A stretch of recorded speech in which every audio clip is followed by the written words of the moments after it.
G'day to all you lovely people and welcome back to my channel. I'm Kathy and today I want to talk about this. Billy Summers, latest book by Stephen King.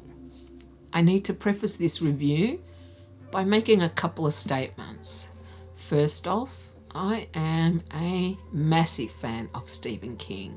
I think I own everything he has ever written. I love his books, though not all equally, of course. The second thing you guys need to know is that I have a great aversion to films or books that glorify criminals. It bothers me. I hate it with a passion. I won't deny it. Now, that is not to say I cannot enjoy, say, a film or book that explores the criminal mind. I do. I really enjoy true crime as well. But I cannot stand it when criminals or their behaviour is romanticised or glorified.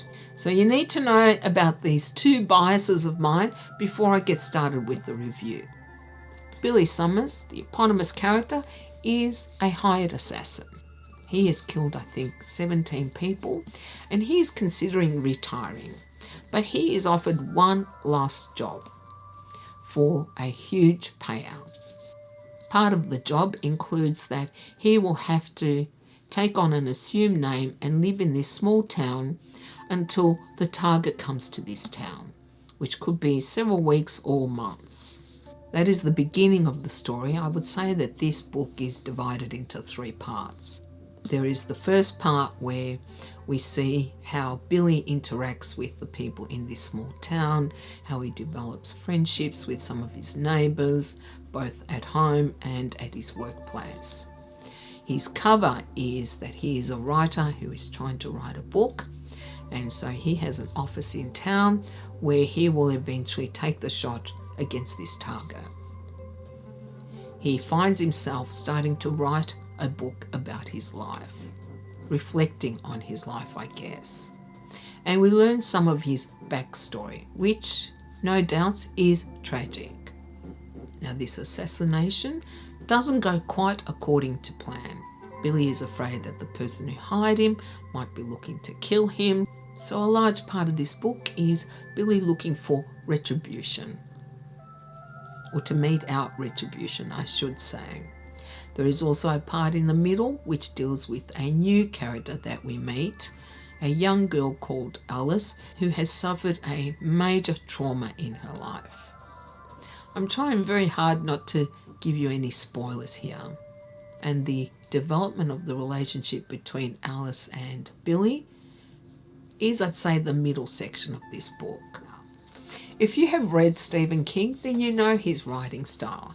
And one of the best things about his writing, in my opinion anyway, is his characters. He usually fleshes them out so well, they feel realistic. They feel like people you might know. It is one of his great talents, I think, is his characterizations. We also see the characters develop. They don't remain static. And I think another great strength of King's is how he portrays small town America. I have never lived in a small town, and yet they feel familiar to me. What it would be like to live in a small town in America anyway, because King does such a brilliant, excellent job at describing the different kinds of people who live in these towns, their different traits, the common traits that many of them have. For me, that was one of my favourite parts of the book, is seeing this character Billy interacting with his neighbours and the people at work. It rang true. It felt like this was possible, and it is one of the most charming aspects of the book, I felt anyway.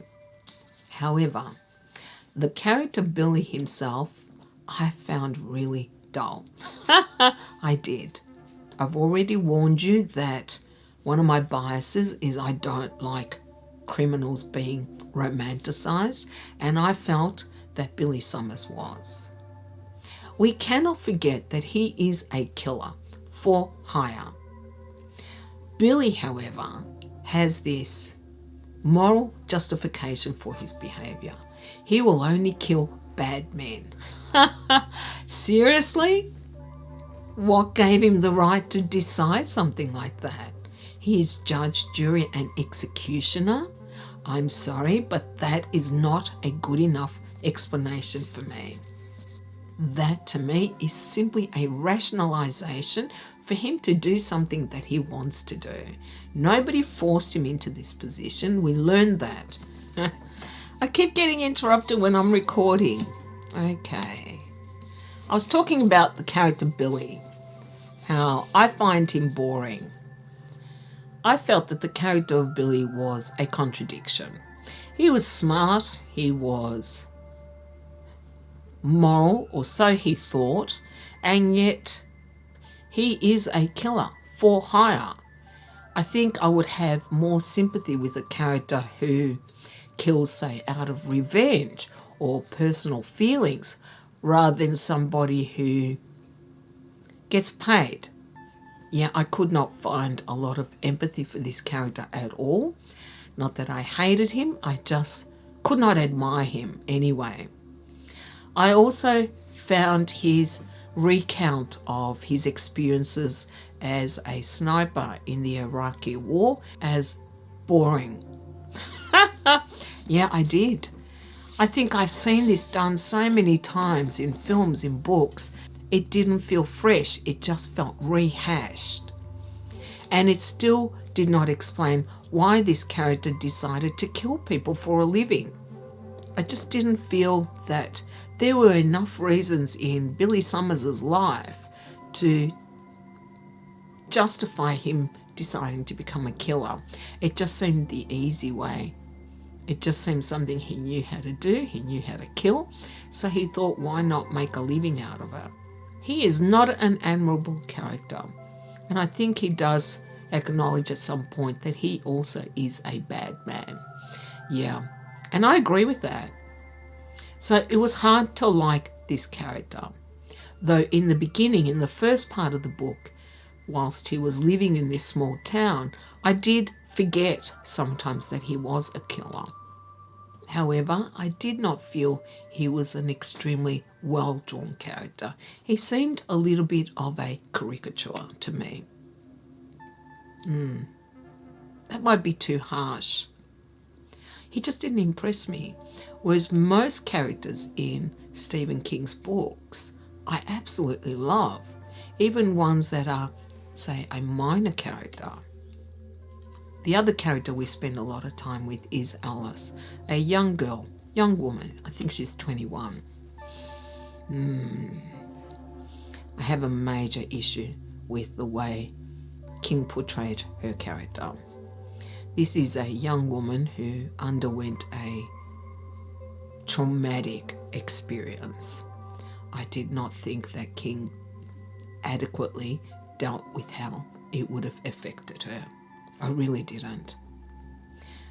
I can't say much more without going into spoilers, but I will talk about that in the spoiler part of this review. I liked her character.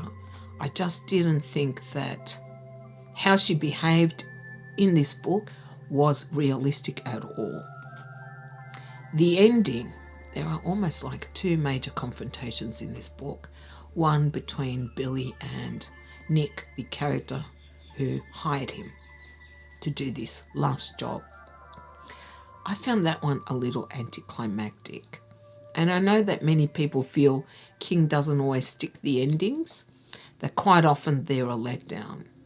I think in one respect that is true. Something that does happen is so off-beam that I just could not accept it as credible. But I did like the way the book ended, the actual end itself. That was good, I thought. Now I'm going to mention a couple of spoilers, and if you don't want to see this part, you should skip ahead to the summary where I score the book. The character Alice.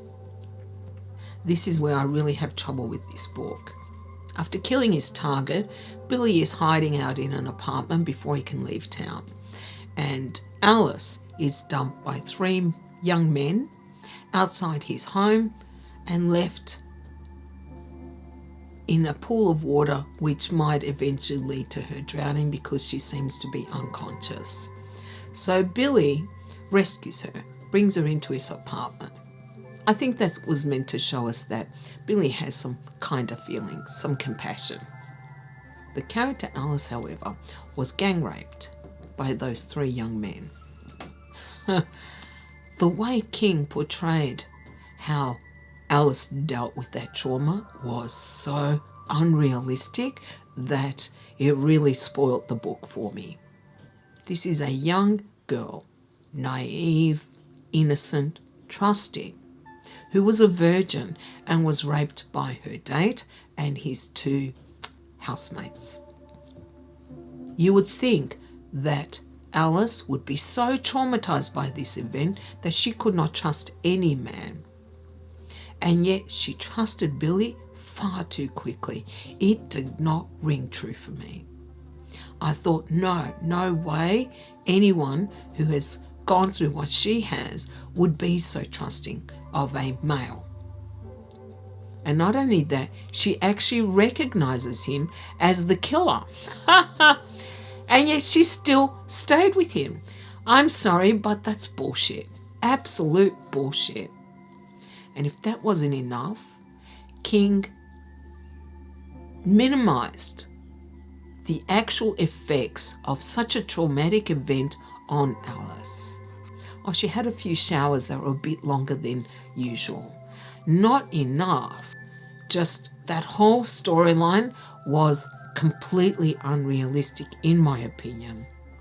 There is no way I can see a woman who has been raped just trusting another man so quickly and so easily, let alone someone who is an assassin.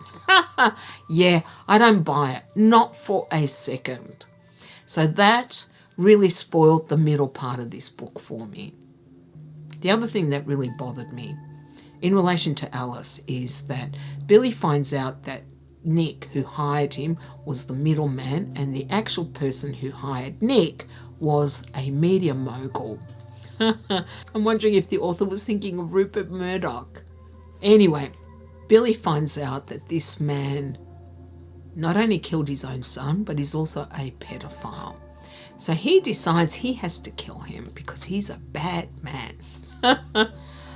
However, Billy uses Alice to get to this media mogul. He dresses her up in clothing like a teenager and takes photos of her. He also takes her to this mogul's house. Come on, seriously. This is a girl that was raped, traumatized. I cannot accept that she would even consider something like that. And not only that, she is forced to lift her dress and show herself to this creep. Oh, no. I'm sorry, but no. I cannot buy it for an instant. Perhaps if she'd had some time to deal with her trauma, she might consider doing something like that, but not so soon after she had been raped. I cannot accept that. And if that wasn't bad enough, Alice kills this mogul. And then as they're leaving, this other character, Marge, ends up shooting Billy. What, this character waited for days for Billy to show up? It was so unbelievable that it bothered the crap out of me. I knew it was going to happen though, because I know King and I've read enough of his books to predict that, but it was not believable. The only good thing about the ending was that Billy died, and King tried to trick us into thinking he was still alive, which I knew was a red herring. I didn't mind that. I don't mind being occasionally misled by an author, but so much in this book I disliked, which is hard for me to admit because I love Stephen King's books. I just did not like this one. I really didn't. I have so many issues with it that I don't know if I would even read it again. Now, I did read a comment somewhere that people complained about how many references King makes to Trump, who we all know he doesn't like. Oh, perhaps because I'm Australian, it didn't bother me so much, but it was quite obvious that he had an axe to grind and he made no secret of how much he despises Trump.